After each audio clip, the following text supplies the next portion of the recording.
Buenas tardes, Dios les bendiga, bienvenidos a Momentos de Victoria con su servidora, la pastora Olga María González. Qué privilegio es estar juntos nuevamente en este miércoles, dándole gracias a Dios que tuvimos frillito, pero ya está cambiando el clima y damos gracias a Dios por ello. Vamos a orar.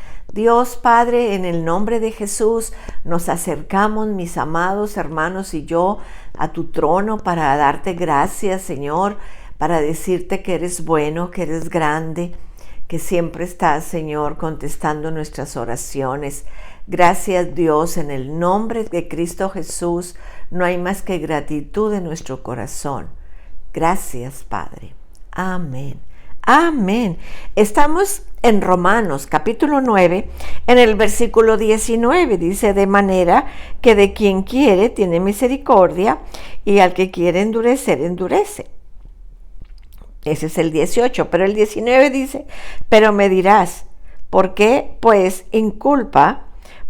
Porque ¿quién ha resistido a su voluntad?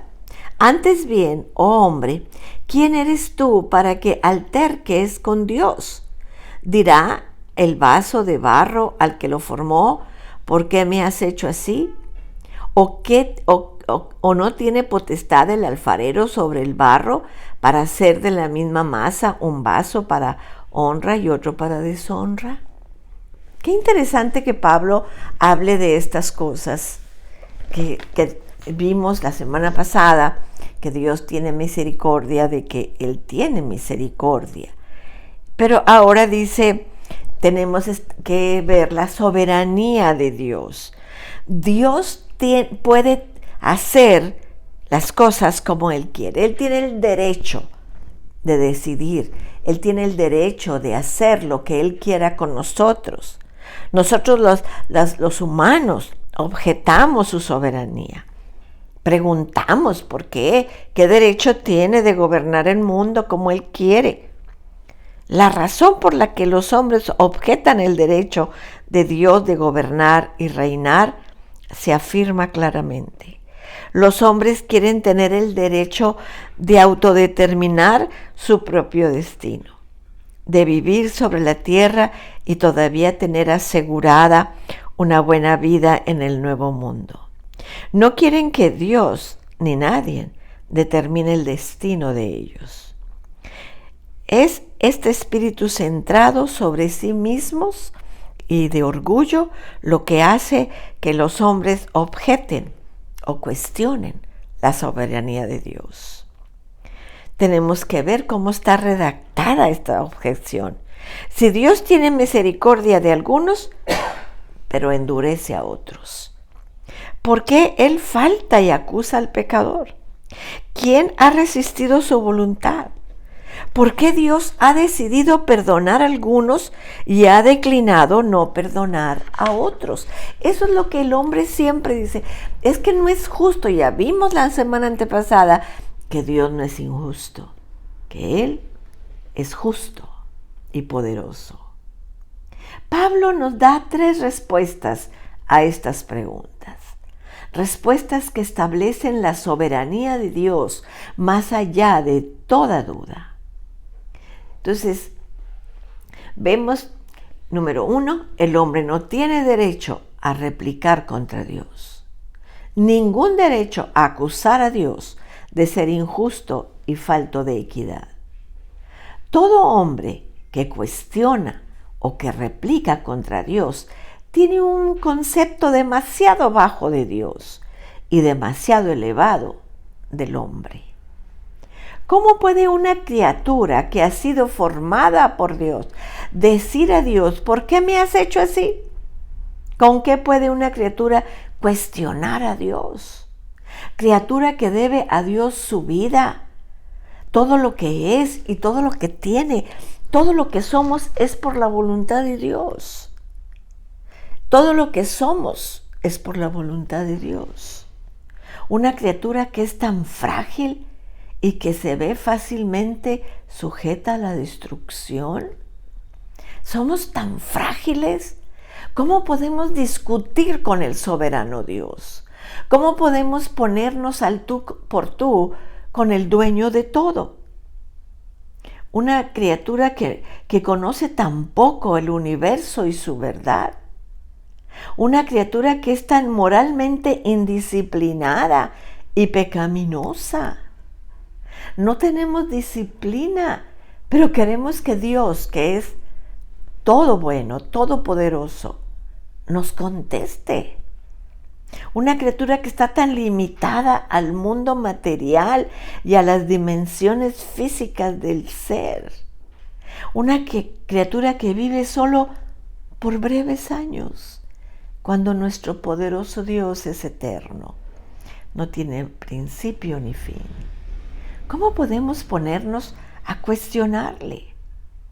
¿Cómo nos atrevemos a cuestionar al Ser Supremo que hizo el universo y todo lo que existe? ¿Qué es el hombre que piensa que puede acusar al Dios del universo a ser injusto y falto de equidad? ¿Qué se puede creer el hombre para acusar a Dios de ser inmoral y de mostrar parcialidad y favoritismo? El punto es este: Dios es Dios.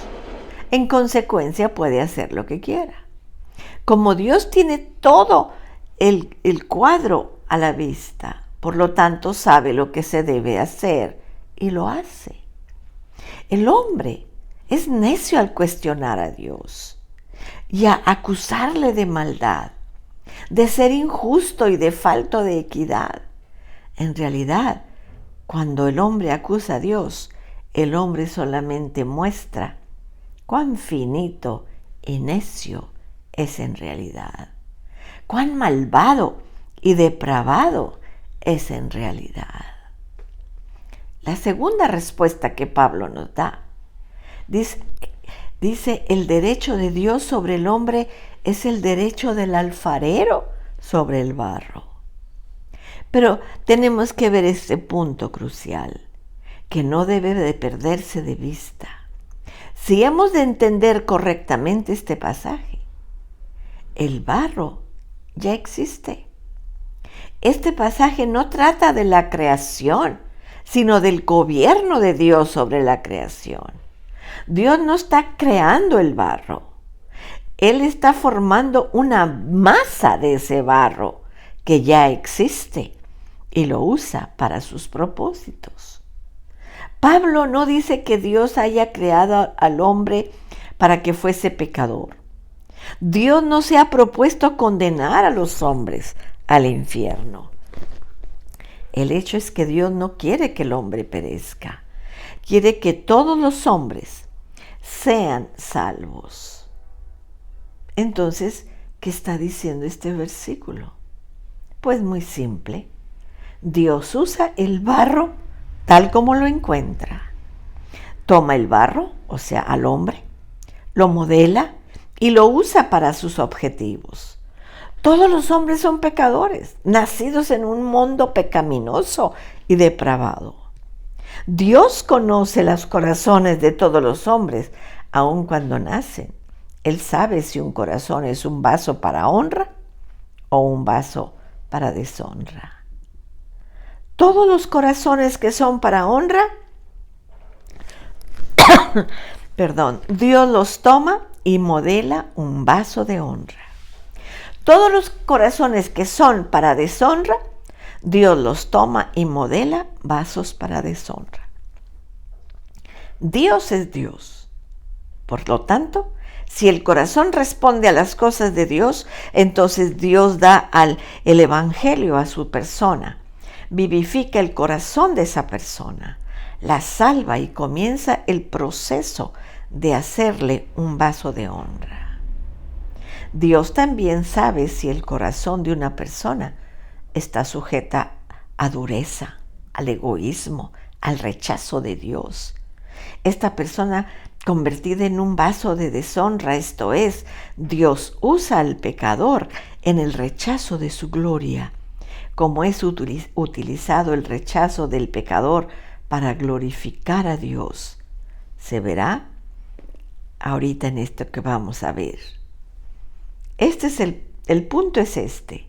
Dios tiene derecho de hacer y usar tanto al hombre para honra como para deshonra, porque todas las cosas ayudan a bien. Dios tiene el derecho de hacer y usar al hombre, a los hombres buenos como a hombres malos, para elaborar su propósito.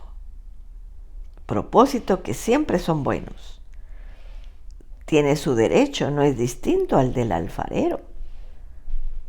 Dice Romanos 8, 28 y 29, y sabemos que a los que aman a Dios, todas las cosas les ayudan a bien. Esto es, a los que conforme a su propósito son llamados. Porque a los que antes conoció, también los predestinó, para que fuesen hechos conforme a la imagen de su Hijo, para que Él sea el primogénito entre muchos hermanos. Él tiene ese derecho. Su divinidad le da el derecho. El habernos creado le da el derecho de usarnos conforme a nuestra moda de vivir, conforme a nuestro corazón, conforme a cómo reaccionamos delante de Dios. ¿Qué le podemos reclamar a Dios? Nada.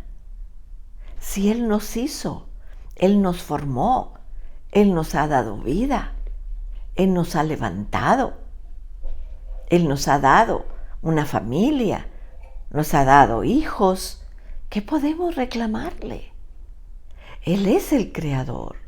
Lo único que podemos hacer es darle gracias, alabarle y servirle al Señor.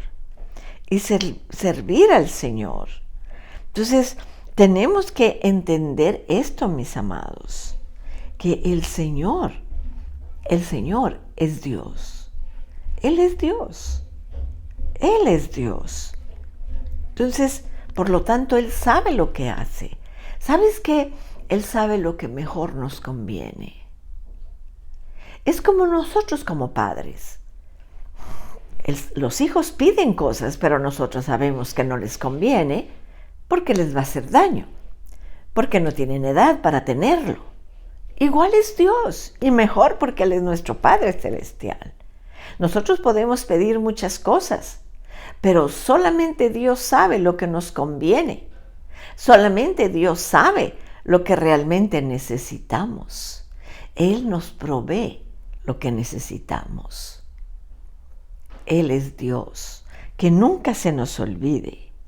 Dice en Efesios 1, del 4 al 5, según nos escogió en Él antes de la fundación del mundo, para que fuésemos santos y sin mancha delante de Él en amor, habiéndonos predestinado para ser adoptados hijos suyos por medio de Jesucristo, según el puro afecto de su voluntad.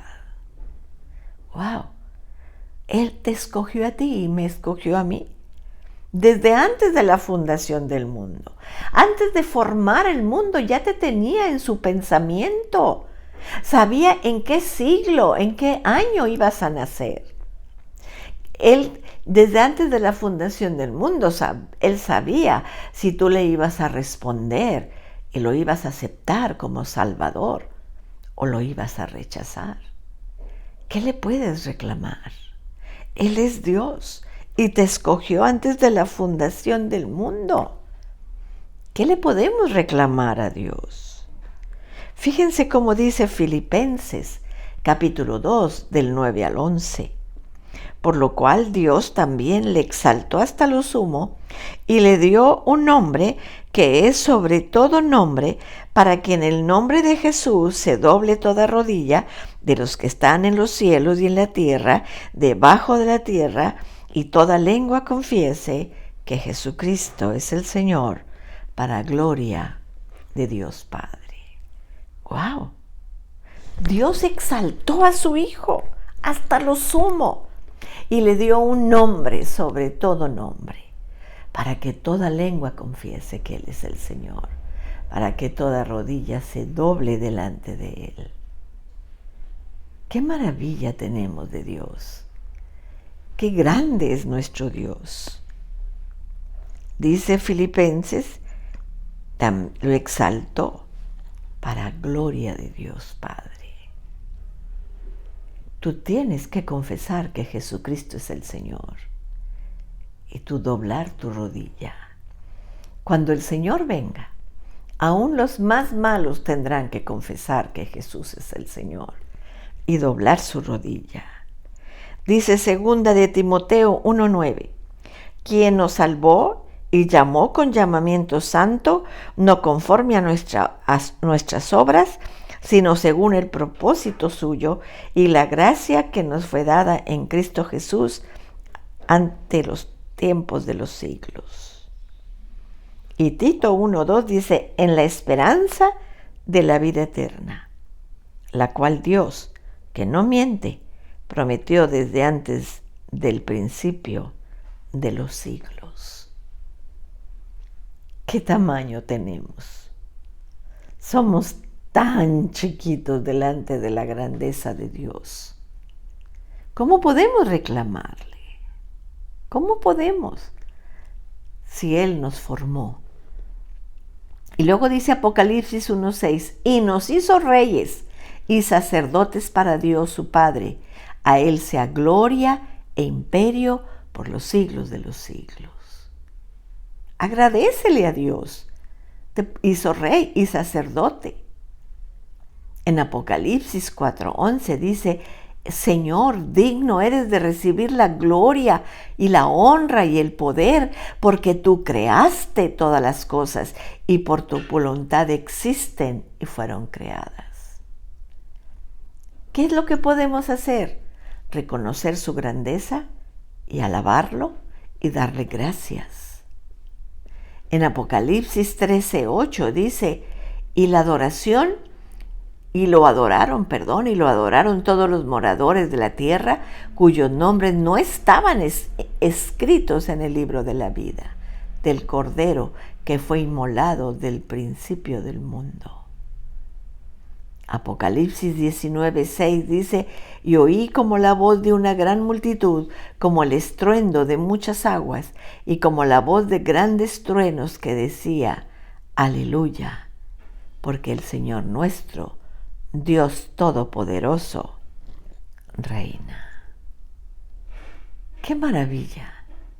Cómo Pablo nos contesta, cómo Pablo da las respuestas para que dejemos de estar cuestionando a nuestro Dios. Él es Dios. Él es Dios. Y con eso nos basta. Él es Dios. Y es todo lo que necesitamos. Él es Dios. Y tenemos que seguir adelante en nuestra vida espiritual con Él, hasta el día que Él nos llame a su presencia. Y dejar de estar diciendo que Dios es injusto. Tenemos que aceptar la soberanía de Dios sobre nuestras vidas y sobre la vida de nuestra familia. Vamos a orar. Padre Celestial, en el nombre de Jesús, gracias, Señor, por lo que hemos aprendido en esta tarde. Que tú eres Dios y que eres un Dios grande, fuerte, poderoso y que tienes la soberanía. Eres soberano. Ponemos nuestras vidas en tus manos y te dejamos, Señor, que tú las guíes y que tú nos muestres tu voluntad, que es buena, agradable y perfecta. Gracias, Dios, porque siempre nos enseñas algo. En el nombre de Jesús. Amén. Amén, mis amados. Nos vemos el viernes a las 6 de la tarde. La próxima semana iniciamos la Semana Santa. El domingo de Palmas es este domingo 24. El jueves tenemos la Santa Cena, el Jueves Santo. El Viernes Santo, las 7 palabras a las 12 del día, hasta las 3 de la tarde. El domingo de Resurrección, a las 6 de la mañana, allá en el Castillo del Rey, en el Faisán. Los esperamos a las 10 de la mañana en nuestro culto para adorar al que ha resucitado. Que Dios los bendiga, que Dios les guarde. Cristo les ama y yo también.